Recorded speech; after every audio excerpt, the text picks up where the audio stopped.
ไม่สูงค่ะเมื่อได้เป็นวันที่23เดือนธันวาคมที่6ปี2026ในตอนในเฮาคามาถ่วมด้วยข่าวง้าวฟิงฟ้าราศีฝนลงเตตกแห้งค่ะปองได้ก็แลบเตตกแห้งแต่จังไหนอ้อปยก็เฮาคามาถ่อมมาเลยเพียนด้วยลอกลายหับมื้อวันที่22เดือนธันวาคมที่6ปี2026ใน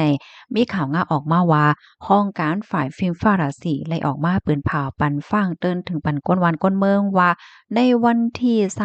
24ต่อถึงวันที่28เดือนธันวาคมที่6ปี2026ใน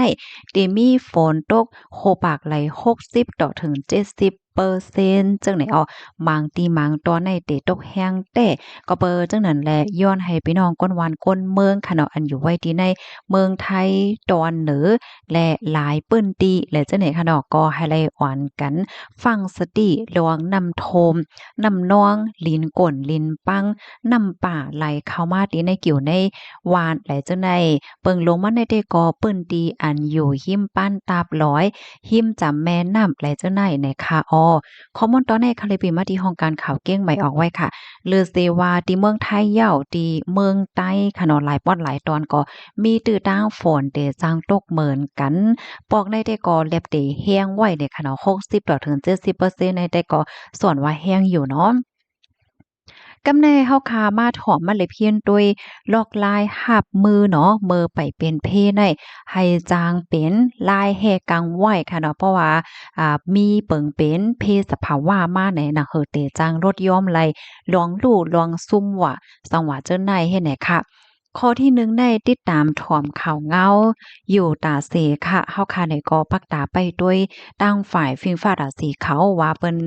เปิ้นพาออกมาว่าจั่งเหือจั่งหาพองเฮ็ดจั่งแหนเนาะเหมือนจั่งหนังเมื่อเหลียวในคณะข้าวใส่หมอหอมในก็ปักตาไปด้วยฝ่ายฟิล์มฟ้าราศีที่ในเมืองไทยก็แลสังที่ในเมืองใต้ก็แลสังแหละเจ้าเนี่ยเนาะ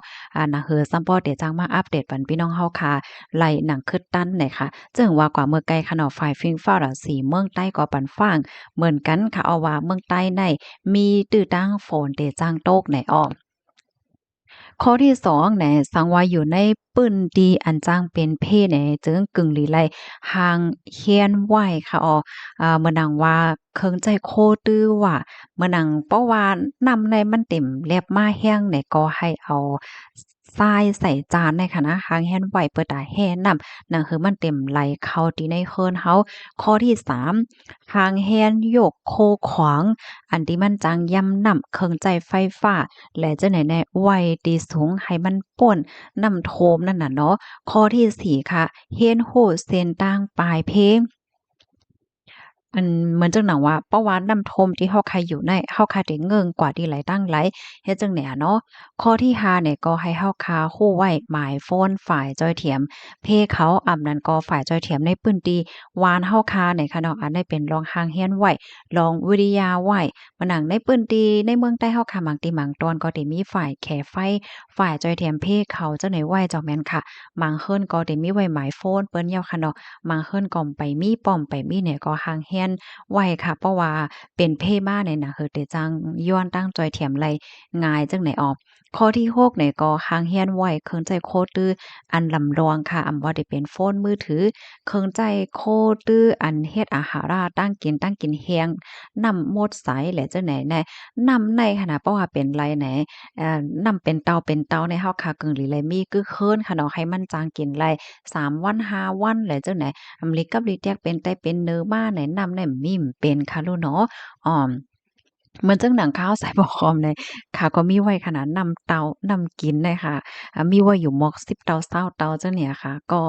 เอาจอมไว้นั่นขนาดเนาะมันก็จะเรียกว่านักมันจะเรียกว่ากิจอีหังกะหืออำลิกับลิแตกเป็นแต่เป็นเนอมาฝนตกว่าโมยตกว่าสังว่าเฮ็ดจังได๋ก็ให้จังมีน้ำกินให้เนี่ยเนาะมาแทงตอนหนึ่งก็ยาค่ะ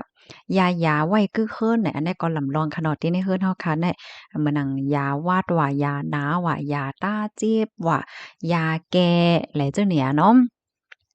เอาใส่กล่องใส่แอปไว้เพราะว่าเป็นไตเป็นเนื้อมาก็ให้จั่งหยิบมากินไลง่ายจั่งไหนอ้อมาแทงข้อหนึ่งค่ะกึ่งดีไลปิกเคิงใจไฟฟ้าเตาแก๊สจั่งใดหั้นนะบางปอมบางแล้วเฮาคักไก่ลืมแปดลองเตาแก๊สค่ะเนาะ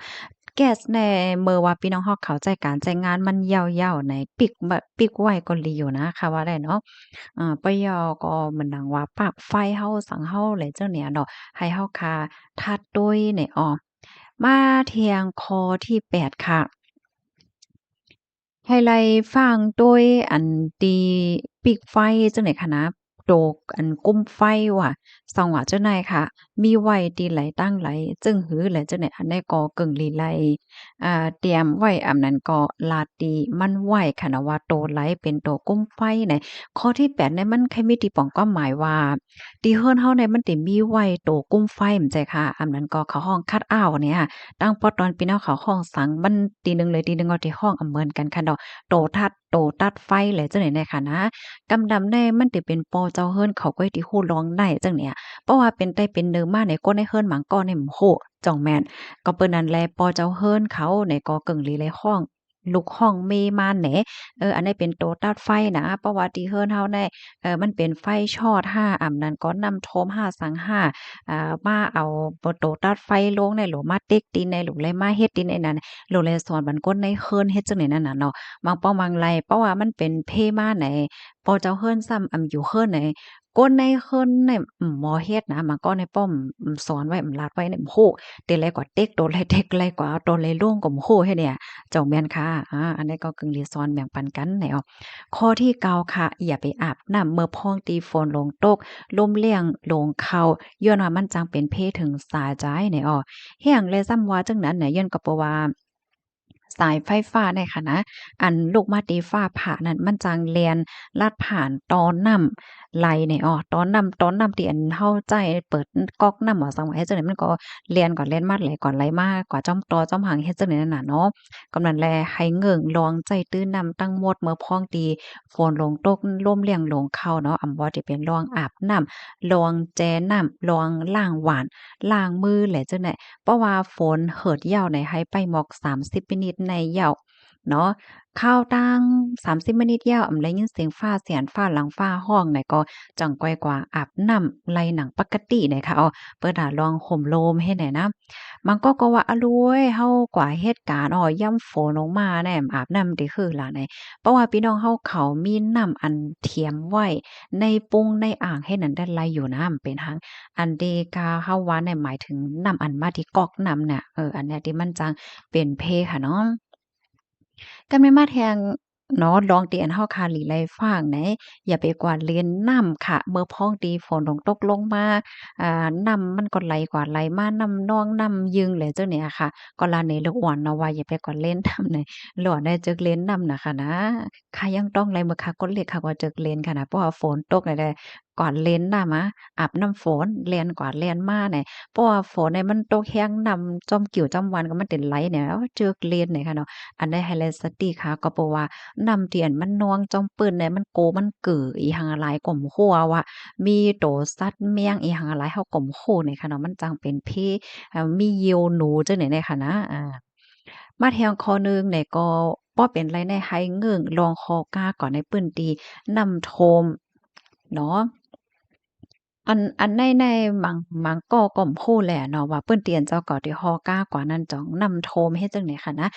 เมื่อว่าเฮาคาได้ออกตั้งข้าวฮือข้าวฝนได้ก็โดยสงายเงาลายลองนำโทมลองฝนตกก่อนก็หลี